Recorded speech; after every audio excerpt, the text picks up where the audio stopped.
Selamat datang di Rumah Sakit Pratama Kubu. Berikut video edukasi tentang hipertensi dan diet rendah garam. Bicara soal menjalankan hidup sehat, salah satu organ tubuh yang harus dijaga kesehatannya adalah jantung. Karena jantung merupakan organ paling penting dalam tubuh manusia. Di sini, saya sebagai ahli gizi akan menjelaskan salah satu penyakit yang berkaitan dengan jantung, yaitu hipertensi. Menurut Kemenkes Republik Indonesia tahun 2013, hipertensi adalah peningkatan tekanan darah sistolik lebih dari 140 mm air raksa dan tekanan darah diastolik lebih dari 90 mm air raksa pada 2 kali pengukuran dengan selang waktu 5 menit dalam keadaan cukup istirahat atau tenang. Gejala hipertensi sendiri sulit disadari oleh seseorang karena hipertensi tidak memiliki gejala khusus. Nah, gejala yang mudah diamati yaitu gejala ringan seperti pusing atau sakit kepala, sering gelisah, wajah merah, tengkuk terasa pegal, mudah marah, telinga berdengung, sukar tidur, sesak napas, rasa berat di tengkuk, mudah lelah, mata berkunang-kunang, dan mimisan. Salah satu cara penanganan bagi pasien hipertensi yaitu dengan diberikannya diet rendah garam.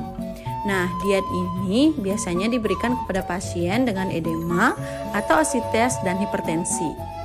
Diet rendah garam mengandung cukup zat-zat gizi sesuai dengan keadaan penyakit, dapat diberikan berbagai tingkat diet rendah garam.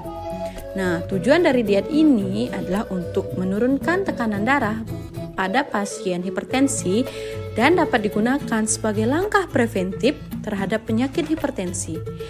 Diet rendah garam juga dapat digunakan dengan tujuan untuk terapi penurunan berat badan serta penurunan kadar kolesterol. Bahan makanan yang terdapat pada pola diet rendah garam merupakan bahan makanan segar dan alami tanpa melalui proses pengolahan industri terlebih dahulu, sehingga memiliki kadar natrium yang relatif rendah. Nah, lebih jelasnya, ayo kita lihat tabel bahan makanan yang dianjurkan dan tidak dianjurkan dalam diet rendah garam.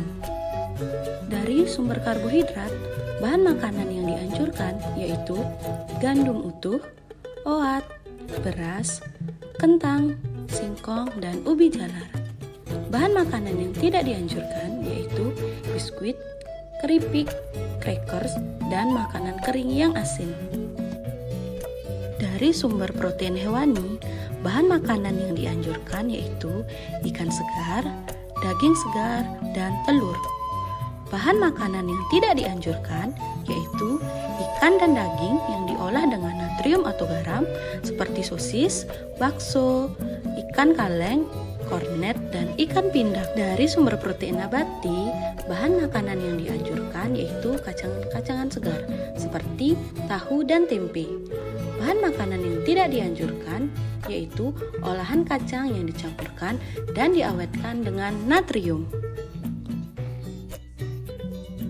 Dari sumber sayuran, bahan makanan yang dianjurkan yaitu semua sayuran segar seperti bayam, kangkung, sawi putih, sayur hijau, dan lainnya.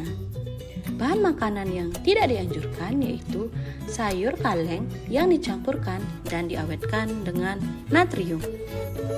Dari sumber buah-buahan, bahan makanan yang dianjurkan yaitu semua buah segar seperti apel, jeruk, pir, pepaya, dan buah segar lainnya. Bahan makanan yang tidak dianjurkan yaitu buah-buahan kaleng, asinan, dan manisan buah. Dari sumber lemak, bahan makanan yang dianjurkan yaitu minyak kelapa sawit, margarin, dan mentega tanpa garam. Bahan makanan yang tidak dianjurkan yaitu mayones. Dari sumber minuman, bahan makanan yang dianjurkan yaitu jus buah segar, air putih, susu rendah lemak. Bahan makanan yang tidak dianjurkan yaitu minuman kemasan dengan pemanis tambahan dan pengawet Dari sumber bumbu, bahan makanan yang dianjurkan yaitu rempah-rempah, bumbu segar, garam dapur dengan batasan konsumsi kurang lebih 1 sendok teh dalam 1 hari. Bahan makanan yang tidak dianjurkan yaitu vitsin, kecap, saus, dan bumbu instan. Terima kasih sudah menonton, semoga bermanfaat. Video ini dapat Anda saksikan di channel YouTube Rumah Sakit Pratama Kubu. Sampai jumpa di video edukasi selanjutnya.